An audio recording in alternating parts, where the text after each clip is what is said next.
So recently I went and saw the Super Mario Galaxy movie, and to be honest, I had a lot of fun with it. It honestly feels like more of the same from the first movie in a lot of ways, but that's about what I was expecting anyways. I honestly expected it to be just a fun roller coaster that, while it keeps the story light, tries to move you to the next set piece as quickly as possible while throwing in a ton of cameos and references for me to be like, oh my god. I will be honest though, the more I think about this movie, the more I think that the movie could have done a little bit more in a few areas. And to be honest, for a Mario movie, I'm really not expecting a whole lot, but this movie legit tries to set up some interesting things, but in the end, it doesn't completely follow through with any of the ideas that it set up. But at the end of the day, without getting into any spoilers or anything, I do still think it is a very fun animated movie that I think kids will enjoy, Nintendo fans will get a kick out of for the references and everything,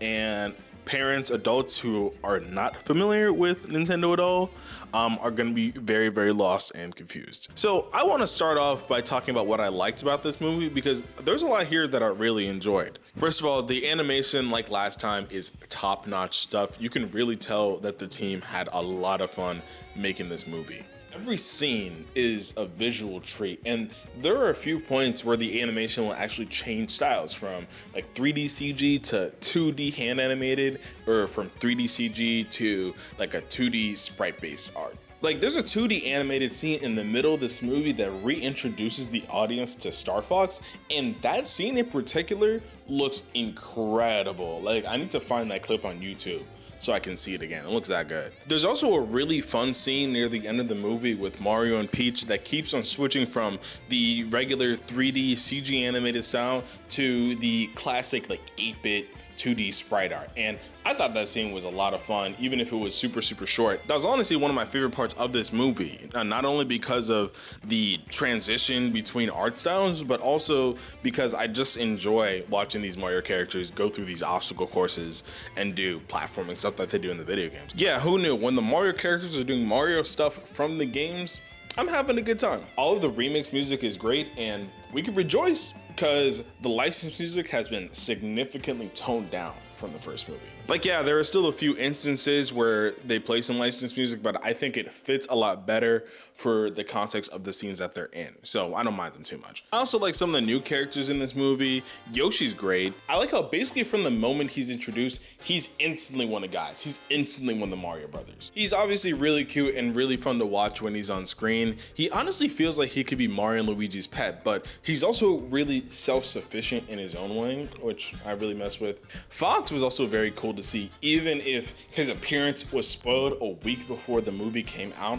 which I still don't understand why they decided to do that. Like, as someone who's played a ton of Smash, it would have been very hype to see him in this movie if I didn't know he was there. But because I knew he was there, I was a little less excited. I was still happy that he was there, and like I said before, that animated sequence was awesome, but it kind of lost a little bit of that aura it could have had if they kept Fox a secret until the movie came out. And I thought he'd just be a short and sweet cameo, but he has more screen time than I ever thought he'd have in this movie. I haven't talked about her yet, but I'm pretty sure he has more screen time than Rosalina. The character who should be the focus of the Super Mario Galaxy movie has less screen time than a character who is from another Nintendo franchise. Make it make sense. As a Nintendo fan, I did enjoy the abundance of references that were crammed into this movie, but I'm not gonna lie, I think they put like too many references in this movie, if I'm being honest. And that's coming from someone who went to this movie for the references, for the jingling keys. Now, I wanna go over a few cons that I have with this movie, because while I did enjoy my time with it, and I saw it a few times, the more I think about it, the more little things bother me here and there. And the first thing that bothers me, probably the biggest thing about this movie that bothers me, is that this game and the movie that I just watched are not the same thing at all. Honestly, they couldn't be more different from each other. Okay, where do I even begin to start talking about this? Let's talk about Rosalina. So in the actual game, Rosalina is a pretty central part of Super Mario Galaxy. She's not another princess you just have to save. She's very self-sufficient, and she has a backstory to boot, which is why this movie turns her into a princess that needs to be saved and a plot device. Her only purpose in this movie is to one, power Bowser's giant ultra uber death cannon, and to also just give Peach someone to save, because in this movie, Peach is Rosalina's sister. And I think the thing that sucks the most is that after like the first 20 minutes of the movie, she pretty much vanishes. Like, she has like 1.5 fights before she gets taken captive, and that's it. I think if you're gonna call the movie what it's called, you might as well give the character that was introduced in that movie more importance, more prevalence. Because really, aside from that cool fight that I mentioned at the beginning, she really does not do anything at all. And like I said before, because I really cannot get over this, Fox McCloud, not from Super Mario, from Star Fox, has more screen time than Rosalina in the Mario Galaxy movie. Maybe if she had a bigger role at some point in the movie's development, but she's really just kind of a nothing character in this movie, if I'm being honest. I won't lie, if you're a fan of Super Mario Galaxy, like if it's your favorite game of all time, and you went into this movie expecting the game to just be adapted to the big screen, I wouldn't be surprised the movie left a bad taste in your mouth. Let's put it that way.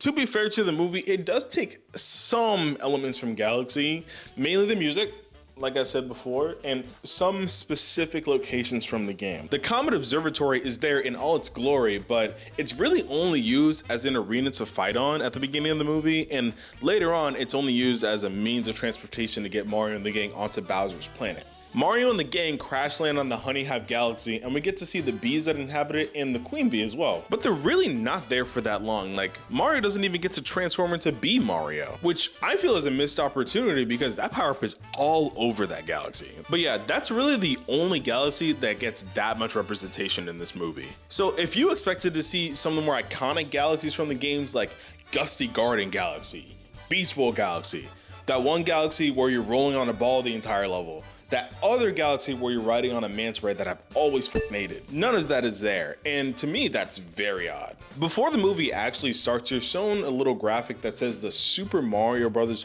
40th anniversary.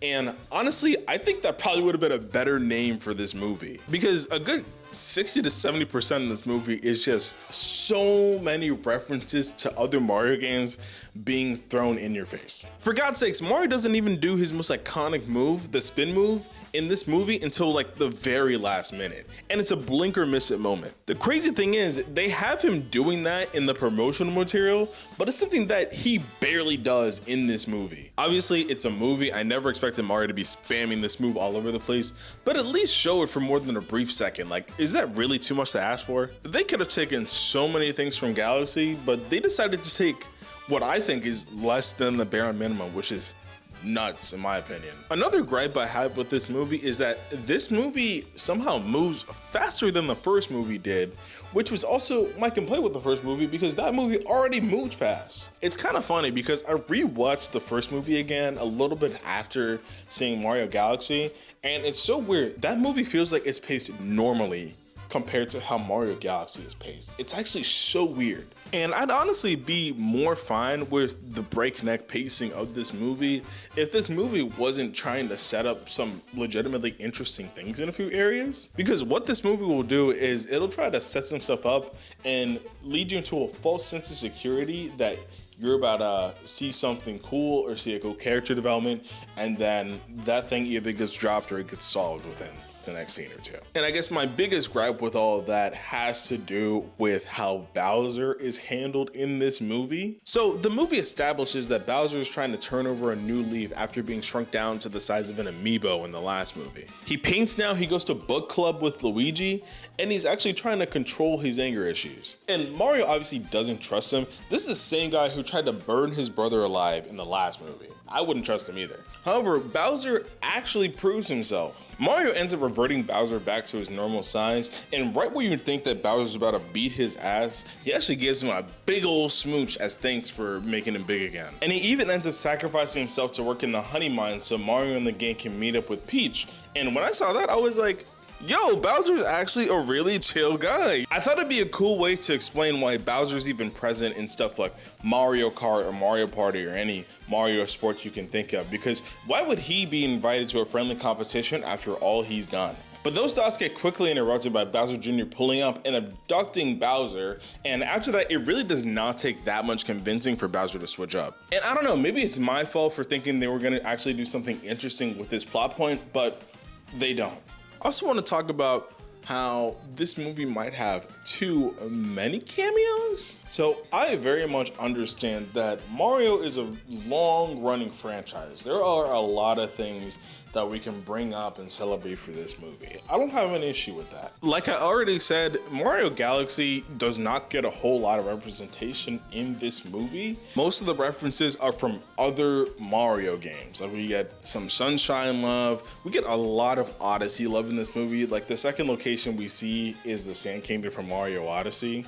Not even like any sort of desert level from the Galaxy games or anything like that. Just straight up Toast Arena from Galaxy, which I love that location, but I'm like why is this here, you know? And as someone who likes this stuff, I was still having a good time, but I was also thinking, does this really need to be here, or could we have replaced this with something else that kind of makes more sense for this movie? And I feel like this movie can be kind of alienating for people who aren't super crazy Nintendo fans. Like, there are a lot of references in this movie that you'll only get if you've been around for some time. I think the biggest one is Wart, the big toe guy that Peach fights near like the middle of the movie in the casino. Most people don't know who this guy is. I took my friends to see this movie. They thought it was King K. Rool. This guy has only appeared in like 2 games in like the past like 40 years. I'm one of the only people who's gonna know exactly who that is. I mean, it was a fun fight, but I feel like we shouldn't be getting too deep in the woods with these references as much as I did appreciate them.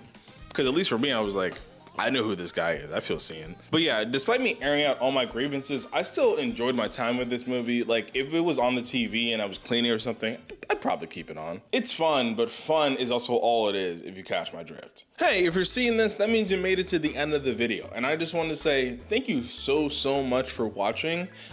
This is my first video in quite a while. I didn't mean to stop making videos a few years ago, but you know, life happens, so I had to take a brief pause on this channel. But I'm definitely back now with a new format too, as you can see. I got the green screen in the background, and I had a lot of fun making this video as well. So if you enjoyed anything that you saw here today, definitely check out my older stuff. I had a lot of fun making those videos too, but I'm definitely gonna be posting more things in the future as well. Talking about Nintendo stuff, talking about Sonic, talking about games I play on PlayStation as well, because I play a lot of PlayStation games. And I built a PC recently too, so there are a lot of games on Steam that I can now play as well that I want to talk about. So if you're interested in just a guy talking about video games that he loves, definitely stick around and we'll have a great time.